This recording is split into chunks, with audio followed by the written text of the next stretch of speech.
Right now, in 2026, an 82-year-old man is doing something he spent nearly 3 decades avoiding. He's sitting for extended interviews. He's meeting face-to-face with police leadership. He's publicly appealed to the President of the United States. For most of the time since his daughter died, John Ramsay spoke in short, careful sentences, usually with a lawyer standing just out of frame. That man is largely gone now. In his place is someone speaking with an urgency that wasn't there before, someone who recently told reporters plainly, "We have the killer's DNA. The police just need to use it." Ask yourself what it takes for a man to say something that direct, that specific, after 30 years of guarded silence. This is the story of what John Ramsay has actually said, recently, in his own words, about his daughter JonBenet's unsolved murder. Not tabloid speculation, not internet theory. This is built from verified interviews, official statements, documented biography, and confirmed forensic evidence, examined honestly, without accusing anyone the facts don't support. Before we go further, if you want true crime coverage that separates documented fact from decades of noise, subscribe now and turn on notifications so you catch what comes next in this case. It has produced more unproven theories than almost any murder in American history, and it deserves better than that. Hit that like button if you're here for the facts, and tell us in the comments what you think his recent words actually reveal. Now let's get into exactly what's changed and why it matters right now. To understand why his recent statements carry the weight they do, you have to understand what he's actually been cleared of and what he hasn't. On December 26, 1996, JonBenét Ramsay, 6 years old, was found dead in the basement of her family's home in Boulder, Colorado. A ransom note had been left on the staircase hours earlier, demanding $118,000. That figure wasn't random. It matched, almost to the dollar, a bonus John had received from his employer weeks earlier, a number that should have existed only in private financial paperwork. Someone knew it anyway. For years afterward, tabloids built a version of John Ramsay that had almost nothing to do with documented evidence. But here's the detail that gets buried under decades of noise, the detail he keeps returning to in every recent interview. In 1997, forensic testing found DNA from an unidentified male on JonBenet's clothing. It didn't match John. It didn't match his wife, Patsy. It didn't match their son, Burke. In 2003, using newer touch DNA technology, that same unknown profile turned up again, this time on a separate item of her clothing. 2 matches, 2 locations, one identity still unknown, nearly 30 years later. Ask yourself something. If the evidence has pointed away from your family for 2 decades and the technology that could finally identify who's actually responsible exists but sits largely unused, what would you do at 82 years old, running out of time to hear an answer? That's exactly the position John Ramsay is in right now, and over the past 2 years, he's stopped waiting quietly. Let's go back to who this man actually was before any of this, because it genuinely matters for understanding the specificity of what he's saying now. JonBenét Ramsay was born in Lincoln, Nebraska, the son of Mary Jane and James Dudley Ramsay, a decorated World War II pilot. That detail matters more than it might seem. Aviation ran through his life early, and it would resurface decades later in ways no one could have predicted. He studied electrical engineering at Michigan State University, graduating in 1966, then returned years later for an MBA in 1971. In between, he served as a Navy officer in the Civil Engineer Corps, 3 years stationed overseas in the Philippines, followed by 8 more in a reserve unit based in Atlanta. He earned his pilot's license and would eventually own 2 private planes, a detail worth filing away, because it becomes directly relevant to the morning of December 26, 1996. His personal life, like most people's, was more complicated than any headline could capture. He married his first wife, Lucinda Pash, in 1966. Together they built a family, 3 children, Elizabeth, Melinda, and John Andrew. 11 years later, in 1978, that marriage ended in divorce. No public record has ever detailed exactly why. For a while, that's simply where his story sat. A career building, a family adjusting, nothing that would draw a single camera. Then, in 1992, everything changed for the first time. His eldest daughter, Elizabeth, was killed in a car accident. She was 22 years old. People who knew John during that period describe a grief that never fully lifted, one that reshaped him quietly, years before the public would ever learn his name. You need to sit with that for a second. Long before John Ramsay became a headline, he was already a father who had buried a child. That fact rarely makes it into the retellings. It should, because it's essential to understanding a man who, 30 years and one more devastating loss later, is still fighting publicly for an answer. By the mid-1990s, professionally, he had built something real. In 1989, he founded a company that eventually became Access Graphics, a computer services firm that would grow into $1 billion-a-year subsidiary of a major aerospace contractor. In 1996, the Boulder Chamber of Commerce named him Entrepreneur of the Year. His net worth was reported near $6.4 million. He had remarried by then to Patsy, a former pageant competitor. Together they had 2 more children, a son, Burke, born in 1987, and a daughter born August 6, 1990. Her name blended her father's first and middle names, JonBenét. By outward appearance, John Ramsay had rebuilt something whole, a new marriage, a new family, a thriving company, a home in one of Boulder's most affluent, quiet neighborhoods. But grief has a way of sitting underneath a life without announcing itself. And whatever peace this family had constructed by December of 1996 was about to be shattered again. This time in a way that wouldn't just take a life. It would define the next 3 decades of John Ramsay's, because in a matter of weeks, he wouldn't just be a father managing private sorrow. He would become a father the entire country thought it understood, and almost entirely didn't. Here's something John Ramsay has said publicly more than once in recent interviews. He doesn't just remember the murder. He remembers the days before it in detail, because those were the last ordinary days his family ever had. And when you're trying to understand what he's saying now, in 2026, you have to start where he starts. Not with the crime, with the week before it. By December of 1996, the Ramsays were living at 755 15th Street in Boulder, a large Tudor-style home with a sprawling basement in a quiet, affluent neighborhood near the University of Colorado. JonBenét, 6 years old, was deep into a world of children's pageants, a hobby her mother had encouraged, drawing on Patsy's own background in pageant competition. John was supportive, present for rehearsals when he could be, including one appearance at a local Boulder mall just days before Christmas. This wasn't a family living under a spotlight. It was a family living an ordinary, comfortable life that happened to include glitter and stage makeup on weekends. On the evening of December 23rd, the Ramsays hosted their own holiday party. 30 to 40 guests moved through their home between 5 and 8 that evening, including a family friend dressed as Santa Claus. Children decorated gingerbread houses. At some point that night, Patsy gave JonBenét an early Christmas gift, a gold bracelet engraved with her name and the date. JonBenét wore it the rest of the evening along with a black and white outfit, laughing through a party that, by every account from everyone present, was warm, normal, and entirely unremarkable. Later that night, the family left for a second party, this one at the home of close friends, Fleet and Priscilla White. Nothing about the evening suggested anything was coming, but here's a detail worth sitting with, because it's part of the documented record, even though investigators never definitively connected it to what happened 3 days later. At 6:48 that evening, a 911 call came from the Ramsay home.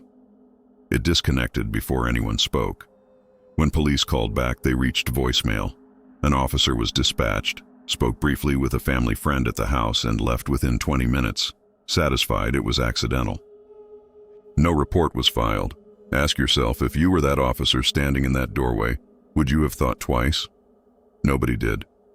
And 3 days later, that quiet, unremarkable house would become the center of one of the most examined crime scenes in American history. On Christmas Day, JonBenét received a bicycle. The family opened presents. They shared a meal. That night, John carried his tired daughter up to bed after a long day of celebration. It was, by every friend and family account from that day, a completely ordinary holiday. No warning signs, no indication that anything was wrong, which is exactly what makes what happened next so difficult to reconcile, then and now. Around 5:30 on the morning of December 26th, Patsy Ramsay woke to get ready for a family trip. John, a licensed pilot, planned to fly them himself to Michigan that day. Sometime in the next 15 minutes, she checked on JonBenét, maybe just to start waking her for the trip. Her room was empty. Patsy started down the spiral staircase toward the kitchen, and there, on one of the stairs, she found 3 handwritten pages, a ransom note. It claimed JonBenét had been taken. It demanded $118,000. Sit with that number for a second, because it's the detail that has haunted this case for almost 30 years. That figure wasn't rounded. It wasn't random. It was almost to the dollar the exact size of the year-end bonus John had received weeks earlier, a number that, by any reasonable expectation, should have existed only inside private financial paperwork, not on a notepad in a stranger's hands. Patsy alerted John. Together they read the note, searched the house, found no trace of their daughter. They checked on Burke. He was asleep, undisturbed. At 5:52 that morning, Patsy called 911. The call lasted just under 6 minutes, frantic, urgent, and it would go on to become one of the most replayed, most dissected pieces of audio in the history of American true crime.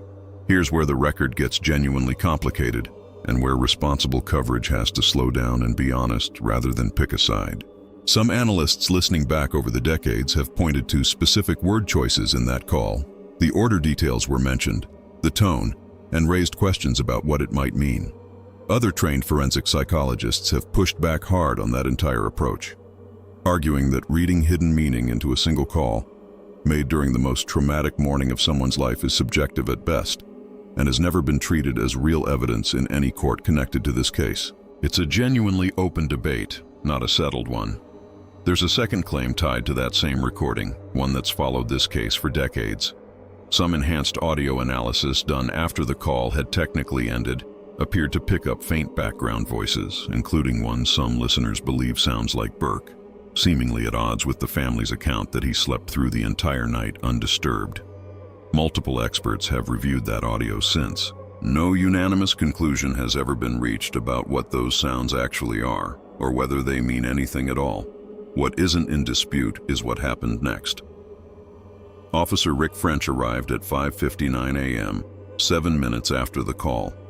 He checked doors and windows for any sign of forced entry. He found none. In the basement, he opened the door to a small storage room used mostly for holiday decorations. He didn't turn on the light. He didn't step inside. He moved on to search the rest of the house. It's one of the most consequential few seconds in the entire investigation, not because anyone has ever accused him of wrongdoing, but because of what that room was quietly holding, undiscovered for hours to come. Ask yourself, if you were the officer standing in that doorway that morning, running purely on a call about a missing child and a ransom note, would you have turned on the light? Word spread fast that Sunday morning. By the time the sun was fully up over Boulder, friends of the family had started arriving at the house, John reaching out to people he trusted, including Fleet and Priscilla White, who came straight over to offer support. They moved through the home freely before it had ever been properly secured as anything resembling a crime scene. This detail has drawn scrutiny for almost 30 years, and it's worth understanding exactly why. The ransom note had explicitly warned against contacting anyone outside the immediate family. And yet within hours, the house was filled with friends, moving through rooms, touching countertops, touching objects, unknowingly compromising whatever physical evidence might have existed. Was that panic, an understandable instinct in the face of an unthinkable morning, or something else? No investigator in nearly 30 years has ever definitively answered that question. It could be exactly what it looks like on its face. It has never been proven to be anything more. What we do know is that the hours between roughly 6 that morning and noon remain strangely thin in the public record. Some investigators have questioned the pace of the search during that window, wondering why a family with a missing 6-year-old daughter didn't appear to move with more visible urgency. Others point out the obvious counterpoint. Police had asked the family to stay in place. Shock affects people unpredictably. There is no universal script for how a parent is supposed to behave in the worst morning of their life, and courts have long recognized that. The 911 dispatcher, in a later television interview, said John seemed calmer than Patsy in those early hours. Some found that inconsistent with what they expected from a frightened parent. Others who knew him professionally described that same composure as simply who he was, an executive's temperament, even under devastating pressure. Demeanor alone has never been treated as evidence of anything in this case, not by police, not by any court. By early afternoon, Detective Linda Arndt, the lead investigator on scene, asked John and Fleet White to search the house again, room by room, for anything unusual. They went to the basement. John opened the door to that same small storage room Officer French had checked hours earlier without stepping inside. This time, he found his daughter. In an instant, purely human, purely a father's reflex, he lifted her, carried her upstairs, and laid her near the family's Christmas tree, screaming, understandable, instinctive, and devastating from an investigative standpoint. Because the moment he moved her, he altered the scene in ways that could never be undone. Whatever the room might have told investigators in that first untouched moment was now permanently incomplete. Detective Arndt would later describe, in a 1999 television interview, a specific wordless moment with John in that instant. The particular way he held his daughter that left her personally suspicious of him for years afterward. A view she has never publicly walked back. It's important to be honest about what that actually is. Her subjective, in-the-moment read of a father in the worst seconds of his life, never confirmed by a single piece of physical evidence, never treated as proof of anything in any legal proceeding. Ask yourself something. In the most shattering 10 seconds of your life, do you think anyone, including you, could be expected to move the way an investigator might later wish you had? The following day, the Boulder County Coroner's Office completed an autopsy that would become the forensic backbone of this entire case. And almost 30 years later, John Ramsay still points back to these findings every time he speaks publicly about what actually happened to his daughter. The cause of death was asphyxiation associated with a significant head injury. Medical examiners documented substantial force behind that injury, likely enough to cause unconsciousness. A cord attached to a broken handle from one of Patsy's own paintbrushes, found among household art supplies, was recovered at the scene, in what investigators have described as deliberate construction rather than anything improvised in a panic. The autopsy also documented additional findings, ones that have remained under court seal for nearly 30 years, given the sensitive nature of this case involving a child. Out of respect for that record, and because nothing beyond what's been officially confirmed should be treated as fact, this video won't speculate further on those sealed details. What's documented, and what matters for understanding this investigation, is enough on its own. Here's where the case takes one of its strangest, most unresolved turns. The autopsy found partially digested pineapple in JonBenet's stomach. Based on digestion timing, investigators believe she ate it somewhere between 1 and 2 hours before her death, sometime between 10 at night and 2 in the morning. Sit with that for a second because it directly contradicts the timeline John and Patsy gave. Their account was that JonBenét fell asleep on the way home from that second Christmas party and never woke up to eat anything at all. A bowl containing pineapple was later found sitting on the kitchen table. It carried fingerprints, Patsy's and Burke's, not JonBenét's. To this day, nobody, not investigators, not the family, not any theory ever put forward in nearly 30 years, has definitively explained who gave a 6-year-old pineapple in the middle of the night, or why. It remains one of the single most persistent, most unresolved details in the entire case. Ask yourself, if you were building a timeline of someone's final hours and one piece of evidence flatly contradicted everyone's account of what happened, would you be able to let that go? Investigators couldn't, and they still haven't. This is also the point where you start to understand something important about John Ramsay's public silence over the decades. For years, he couldn't fully explain the pineapple either. Nobody in his family could. And in a case already drowning in tabloid speculation, an unexplained detail like that became fuel for theories that had nothing to do with evidence and everything to do with suspicion. It's part of why, for so long, he chose to say almost nothing at all. Every unanswered question became a headline. Every headline became an accusation. That's the environment John Ramsay lived inside for years. Not just grief, suspicion, built on details nobody, including trained investigators, could actually explain. And it's worth understanding that pressure now, because it's exactly what he says finally broke roughly 2 years ago when he decided silence wasn't protecting his family anymore. It was just letting the questions sit there unanswered forever. For almost 2 decades, John Ramsay lived inside a version of himself he never chose. Not the father grieving his daughter, but the suspect the public built out of speculation, replayed television segments, and a demeanor nobody quite knew how to read. And here's the part that matters most for understanding why he's speaking now. For most of that time, he wasn't really allowed to simply explain himself. Every answer filtered through lawyers became another headline, so for years he mostly stopped answering at all. Let's look at exactly what fueled that suspicion honestly, because pretending it doesn't exist would be its own kind of dishonesty. Some accounts from that period describe John as unusually calm in the hours after the ransom note was found, a demeanor some investigators found hard to reconcile with a father whose child was missing. As already noted, that same composure has also been described by people who knew him professionally for years as simply consistent with an executive's temperament under pressure.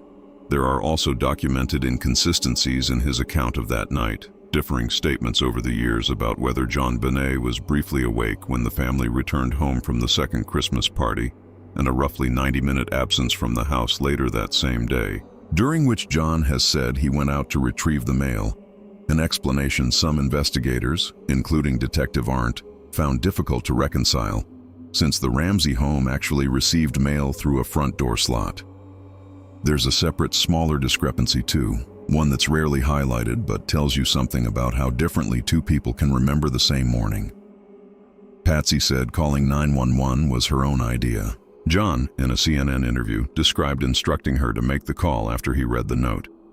And in an April 1997 police interview, John said he found a basement window open sometime around 10 or 11 that morning, and that he closed it without reporting it. That claim appeared to conflict with earlier observations from both Officer French and Fleet White, who each reported no open window during the initial basement check hours earlier. Ask yourself something honestly. Have you ever tried to reconstruct hour by hour exactly what you did on the single worst day of your life? Most people can't. Memory under trauma doesn't work like a transcript. It fragments. It reorders itself. And investigators, understandably, don't get the luxury of assuming that. They have to test every gap, every inconsistency, no matter how mundane the explanation might actually be. That's exactly the bind John Ramsay lived inside for years. Each of these points has been raised seriously by investigators and writers examining this case. It's fair to take them seriously. It's equally important to say plainly that none of them has ever been established as evidence of criminal wrongdoing. No charges were ever filed connected to any of them, and the family's own explanations, confusion under extreme stress, a need for space, differing individual memories of a chaotic, traumatic morning, have never been definitively disproven by any investigator or any court. There's also something that circulates constantly online that deserves to be addressed directly, then dismissed with equal directness. An elaborate theory originating from an unverified source claiming to be a former intelligence analyst alleges a coordinated cover-up involving John Ramsay and his entire family, including his young son. This theory has never been supported by physical evidence. It has never appeared in any court proceeding. It has never been endorsed by a single law enforcement agency connected to this case. And it is directly contradicted by the one piece of evidence that has remained consistent for almost 30 years, DNA that does not match John, Patsy, or Burke Ramsay at all. This is the environment John Ramsay has lived inside since 1996. Not silence because he had nothing to say. Silence because for years nothing he said seemed to change the story already written about him. That's what makes the last 2 years so different, and to understand why he finally decided the risk of speaking was smaller than the cost of staying quiet, you have to understand exactly what the evidence has said about him all along, consistently, for almost 3 decades.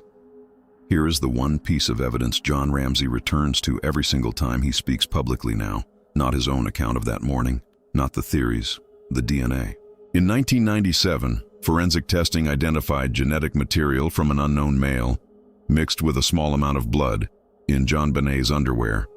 Investigators tested it against everyone with any connection to the family. It did not match John.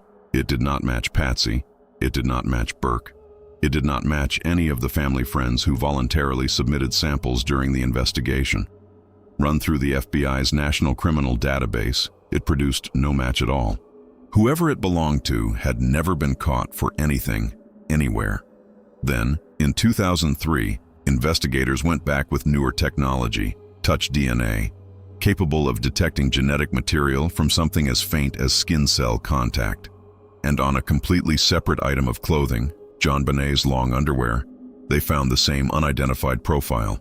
Think about what that actually means. Not one trace on one item that could theoretically be explained away by contamination during manufacturing. The same unknown profile on two separate garments, both worn by a 6-year-old girl on the night she died. According to the DNA experts who reviewed these findings, that combination makes an innocent incidental explanation significantly less statistically likely. In 2008, then District Attorney Mary Lacey did something almost unheard of in American criminal justice. She sent a formal letter directly to John Ramsay, officially and publicly exonerating the entire family, stating plainly that the presence of matching DNA in two separate locations left no innocent explanation for how it got there. It remains one of the most notable formal exonerations in the history of this country's criminal justice system. Here's the tension that's defined the last 2 decades of this case, and it's worth being completely honest about it. Not every official since 2008 has treated that DNA evidence as an absolute, permanently case-closing conclusion. The family isn't considered a suspect, that part is settled, but whether the DNA alone proves who did this, with total finality, has remained a point some in law enforcement have approached more cautiously. Independent forensic experts, several of them examining this evidence over the years, have concluded it likely does belong to the actual perpetrator. At least one alternative explanation involving possible trace contamination during manufacturing has also been proposed by others.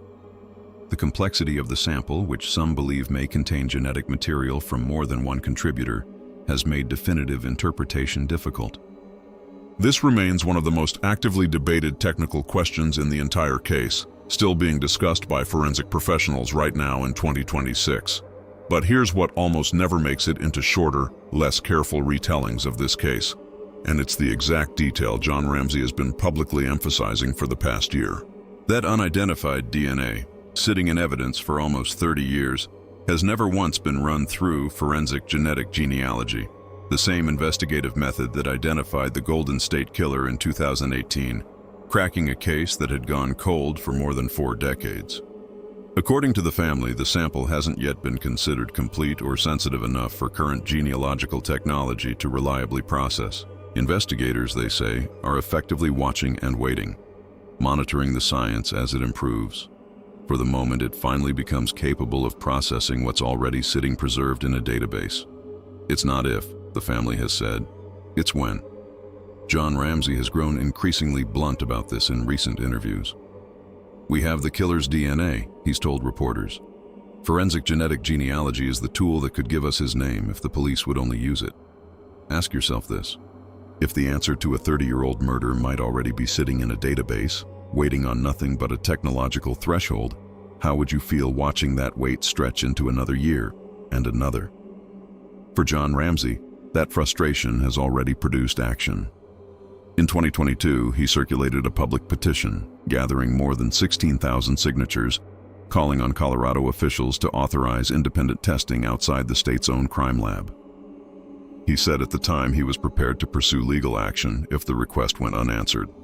That petition and that frustration turns out to be more relevant right now than anyone could have predicted, because last year, Colorado's own crime lab became the center of a scandal that would force investigators to ask all over again whether this exact case had somehow been compromised from the inside.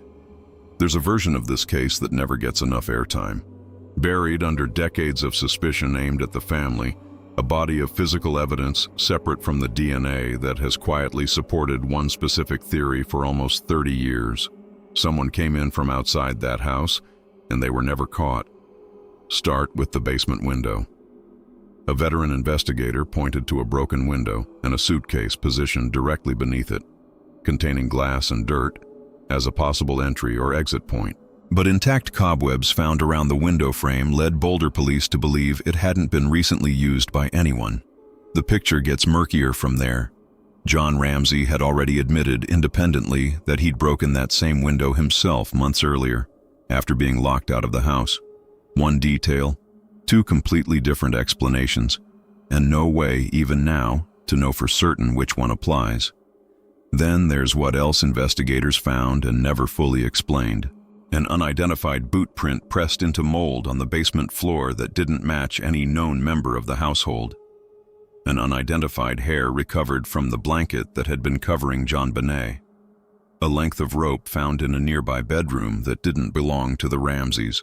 A flashlight of uncertain origin sitting on the kitchen counter, though it carried no blood or DNA definitively tying it to what happened. None of these individually has ever been conclusively linked to a specific suspect. Ask yourself something. If you found 5 separate pieces of unexplained physical evidence in a house where a child was murdered, none of them matching anyone who lived there, how comfortable would you be closing the book on that case? Investigators haven't been, not the ones who've spent real time with this file over the years.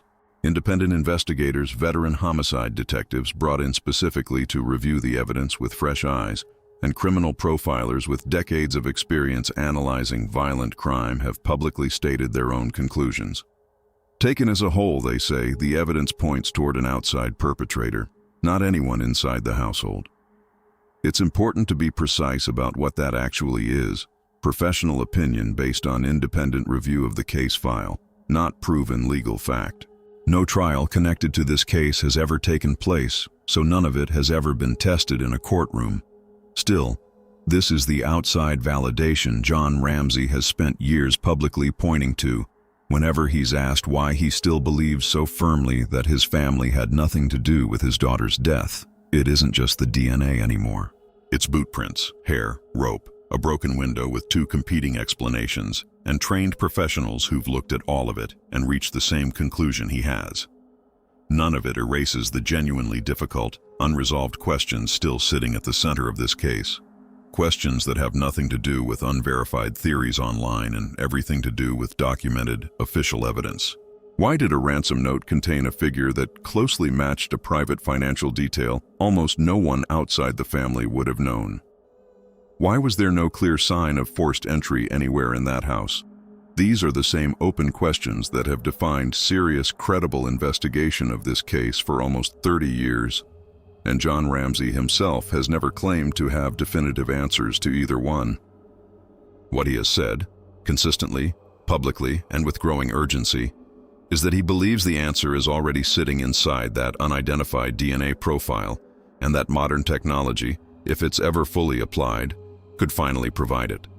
Which brings us to right now, to the last 2 years, to a police chief John Ramsay says finally gave him real hope, to a scandal inside Colorado's own crime lab that forced investigators to look backward one more time at evidence that's been waiting almost 30 years for someone to finally read it correctly. In January of 2025, John Ramsay sat down with Boulder's newly appointed police chief, Stephen Redfern. Afterward, he described the meeting as sincere, and for the first time in years, genuinely encouraging. He told reporters he felt real hope that the department was finally treating this case with the urgency he'd been asking for since the early 2000s.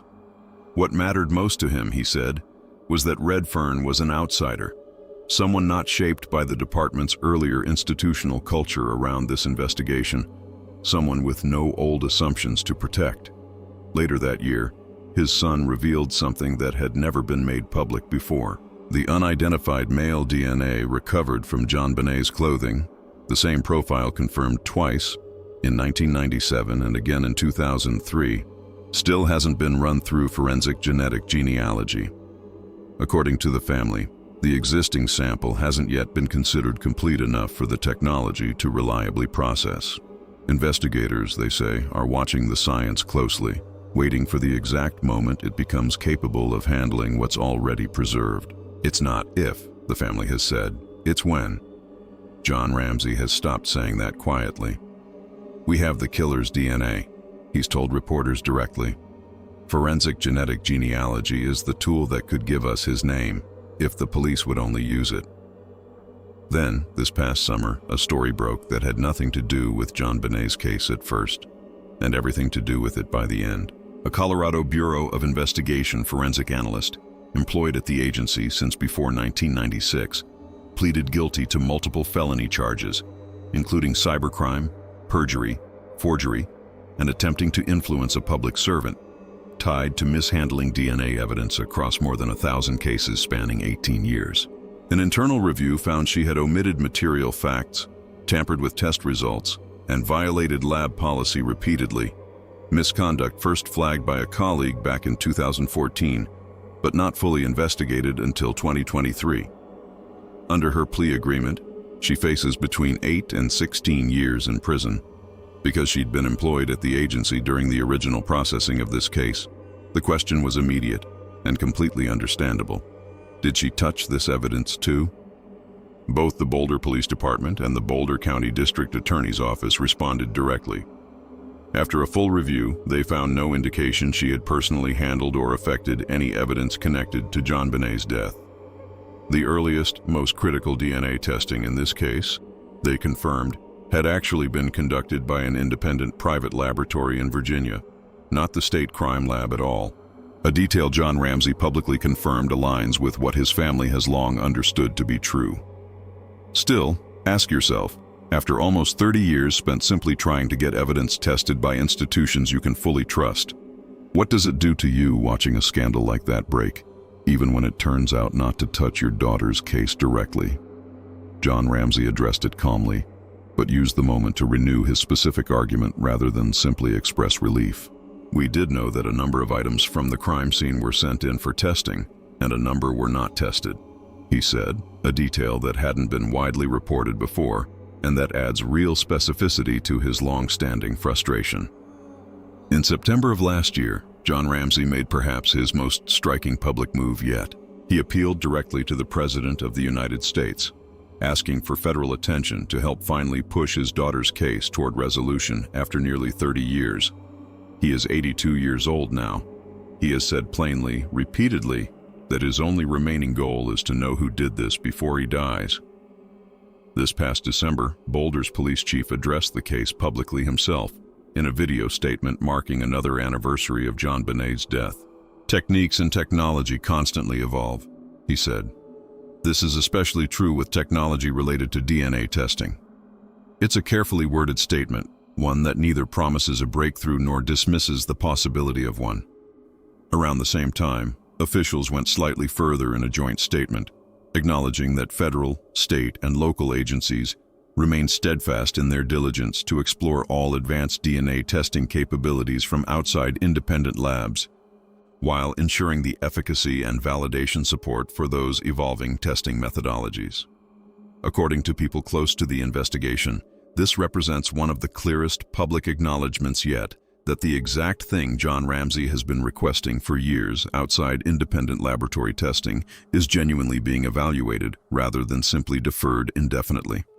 It's worth taking a moment to actually understand how the technology he keeps referencing works, because his confidence in it is rooted in something fairly specific, not just wishful thinking. Forensic genetic genealogy doesn't require a suspect's own DNA to already exist in a criminal database. Investigators upload a crime scene profile to public genealogy websites, the same platforms millions of ordinary people use to trace their family ancestry. The software identifies genetic matches, sometimes distant cousins a suspect has never even met, who happen to have voluntarily submitted their own DNA out of simple curiosity about their family history. From there, genealogists build outward, constructing family trees, cross-referencing records, age ranges, and geography, gradually narrowing an enormous pool of distant relatives down to a small handful of individuals who could plausibly be the source. It's slow, methodical work, sometimes taking months, but it's produced results in cases considerably older and colder than this one, including cases that had gone unsolved for over 40 years before this exact method finally cracked them open. Let's also be fair to the counter-arguments, because that's the only honest way to cover a case this contested. Some officials and forensic experts have cautioned over the years The DNA quantities in this case were extremely small, at levels where contamination during manufacturing, packaging, or retail handling becomes a real, if statistically less likely, possibility, particularly on newly purchased children's clothing. No other physical evidence has ever independently corroborated an unknown intruder inside the home beyond the DNA itself and the collection of unmatched physical items already discussed. In 2009, the Boulder Police Department, resuming control of the investigation from the district attorney's office, publicly stated it did not consider the DNA evidence conclusive on its own. That position, more cautious than District Attorney Lacey's 2008 letter, has never been fully reversed, even as institutional openness to new testing methods has clearly grown in the current environment throughout 2025 and 2026. Both of these positions, the strong confidence in the DNA reflected in Lacey's letter and the more cautious institutional stance that followed, are genuinely held by people with real expertise in this field. Neither has been proven wrong. Neither has been proven definitively right. That's the honest state of this specific piece of evidence even now, nearly 30 years later. And it's exactly why forensic genetic genealogy testing matters so much. It's the one remaining tool capable of actually resolving that disagreement with something closer to certainty, rather than leaving it as a matter of professional interpretation. There's a broader context worth understanding here too, because John Ramsay's advocacy hasn't existed in a vacuum, and it hasn't been purely reactive. His public pressure for legislative reform over the years contributed directly to Colorado's 2013 cold case review law, giving other families of unsolved homicide victims a formal legal path to demand fresh investigation into cases that had gone quiet, something that didn't exist in Colorado before his advocacy work. He's also worked privately, largely without media attention, with organizations supporting other families of unsolved homicide victims, sharing his own decades of experience navigating legal obstacles and public judgment. Whatever remains genuinely unresolved about JonBenet's own case, the documented institutional failures that shaped its earliest hours have, over the following decades, measurably influenced how other departments across the country now handle crime scene security, evidence preservation, and interagency DNA testing protocols. That's a legacy that exists independently of whether this particular case is ever formally solved, and it's one Ramsay himself has referenced when discussing why he continues pushing publicly, even now, even at 82 years old, even after burying nearly everyone else he loved along the way. Because that's really the emotional core underneath all of this recent, more assertive public advocacy, and it's worth sitting with honestly rather than skipping past. John Ramsay has lost his eldest daughter Elizabeth in a car accident in 1992. He lost JonBenét in 1996. He lost his wife Patsy to ovarian cancer in 2006, 2 years before the DNA exoneration letter even arrived, meaning she never lived to see her name formally and publicly cleared by the very evidence her husband had spent years fighting to have properly analyzed. He has spent nearly 3 decades watching his surviving son, Burke, defend himself against theories built more on speculation than any actual forensic evidence connecting him to his sister's death. Against that backdrop of accumulated, repeated loss, John Ramsay's decision, over just the past 2 years, to become dramatically more public, more specific, and more assertive, isn't really a change in character so much as a change in urgency. He is 82 years old. He has said plainly and repeatedly that his one remaining singular goal is simply to know who did this before he dies. JonBenét Ramsay would be 36 years old this year. Her father has outlived his wife, 2 of his daughters, and decades of public suspicion that the evidence has never actually supported. What he hasn't outlived is the wait for an answer. For nearly 30 years, John Ramsay stayed mostly quiet, letting lawyers speak for him, letting the evidence do the talking. That has changed. He is louder now than he has been in decades, and for the first time, he says, cautiously hopeful, that science might finally finish what investigators couldn't. The technology to answer this may already exist, sitting in a database, waiting. The only question left is whether it will finally, fully be used, and whether John Ramsay gets his answer while he's still here to hear it. If this case, and this father's fight, affected you the way it's affected millions of people over nearly 30 years, Subscribe to this channel now so you catch our continued coverage as this story keeps developing. Hit that like button if you believe cases like this one deserve real answers built on real evidence. And tell us, honestly, in the comments, after hearing his own words laid out plainly, do you believe the technology finally exists to solve this? And do you believe the will to actually use it will follow? Remember, underneath every headline this case has generated for nearly 30 years, there is a real family that has lived through unimaginable, repeated loss and unimaginable, sustained public scrutiny, largely in the absence of the kind of definitive evidence that would normally justify it. JonBenét Ramsay was a real 6-year-old girl whose life was taken far too soon, inside her own home, during what should have been one of the safest, happiest weeks of the year. Her father has spent nearly 30 years refusing to stop asking who did it, and right now, in 2026, he's saying it louder, more specifically, and more publicly than he ever has before. The DNA already exists. The technology to potentially use it exists. The only remaining question is whether it will actually finally be used, before an 82-year-old man runs out of time to hear the answer he spent nearly half his life waiting for.